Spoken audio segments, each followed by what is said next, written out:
Hey everybody, this is the 20-gallon tank I set up for my wife, and I just put a couple new angelfish in here tonight. If you can see them in the upper right hand corner there, they're still pretty small. I've had them in quarantine for almost 3 weeks now, but my wife has a late shift tonight, so I thought I'd give her a little surprise when she got home. Comes in here to check on the fish. She's going to find a couple new angelfish. She knew they were in the quarantine tank, but I don't think she knew they were actually coming into this tank.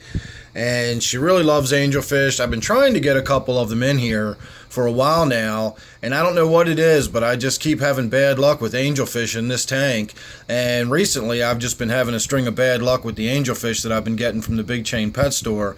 So, they've got a 2-week guarantee, so I just keep trying, and hopefully I'll get some that actually survive. So these two have made it through quarantine.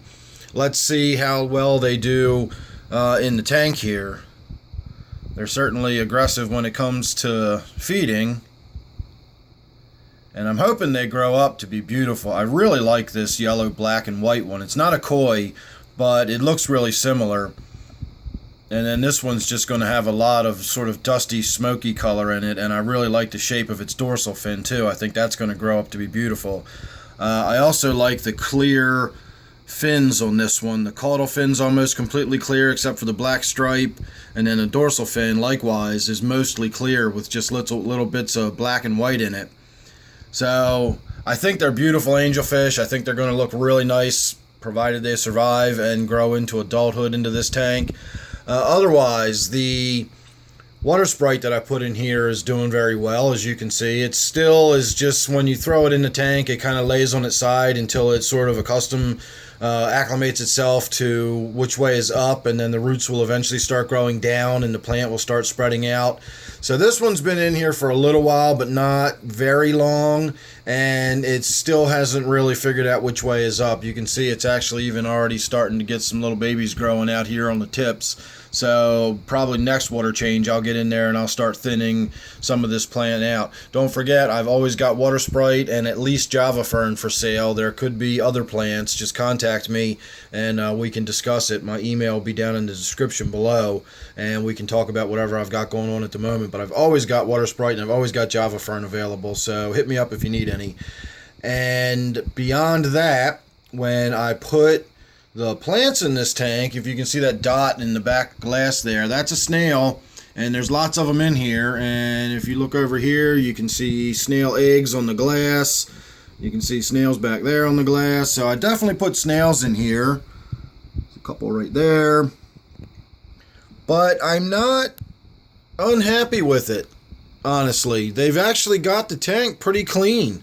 When I got in here recently, I did some work to it. I sort of revamped the bottom. I did the rock work a little differently. I cleaned a bunch of the old junk out of there and really opened it up and made it look a lot nicer. I'll attach a card for the video previously, what it looked like before we got in there and did this much work on it. So I didn't wipe the back glass down entirely. I just kind of gave it a once over to clean it up a little bit. I'd done so much in the tank already that I didn't want to do any more.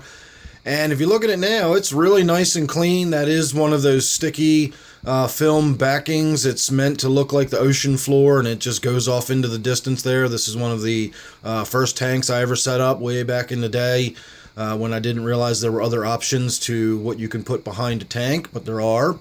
So this is one of my older tanks. And now it's got snails in it.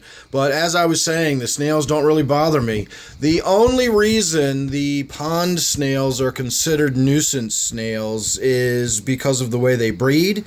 If you've got any excess food in the tank, and excess food can mean a lot of things to a pond snail, they'll breed like crazy. And then, of course, the real kicker for the pond snails is that they'll eat your plants. The nearite snails, the mystery snails, they'll eat dead vegetation, but they do not eat your living plants, whereas the pond snails will get in there and actually chew on the leaves, just like garden snails will out in your yard.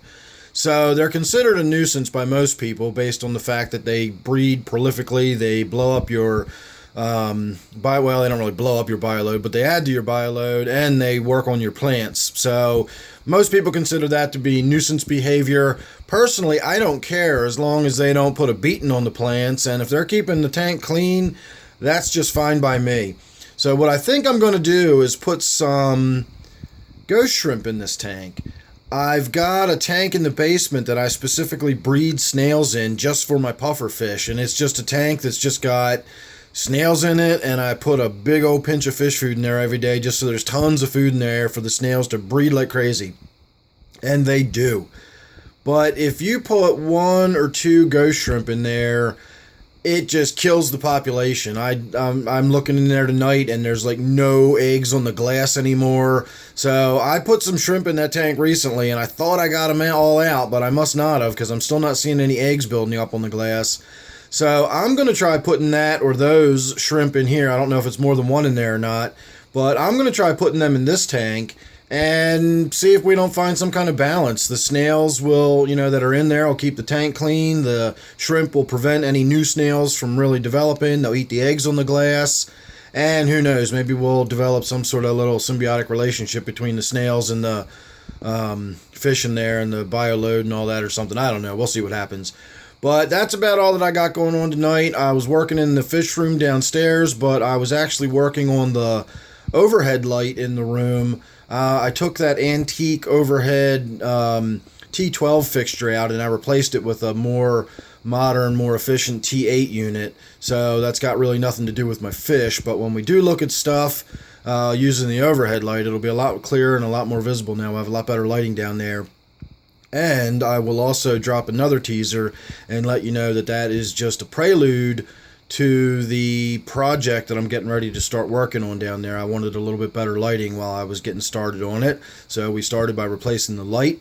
Don't forget, if you check out my Patreon page and you subscribe over there, you will see all of the behind the scenes stuff as I'm starting to work on my new project. Again, it's kind of coming together in my head. Don't really know exactly what it's going to be yet. I just sort of have an outline of what I want. And so I'm kind of moving forward cautiously from there, so I don't want to say too much and I don't want to give away any surprises. So make sure you're subscribed, that way you won't miss that or anything else I got coming up. You never know what it's going to be with me. So don't forget, this one is the tank that I call my wife's tank. Thanks again for watching. Hope you enjoyed. I hope you look forward to watching these angelfish grow up as much as I do, and I will see you real soon in the next one. Thanks again.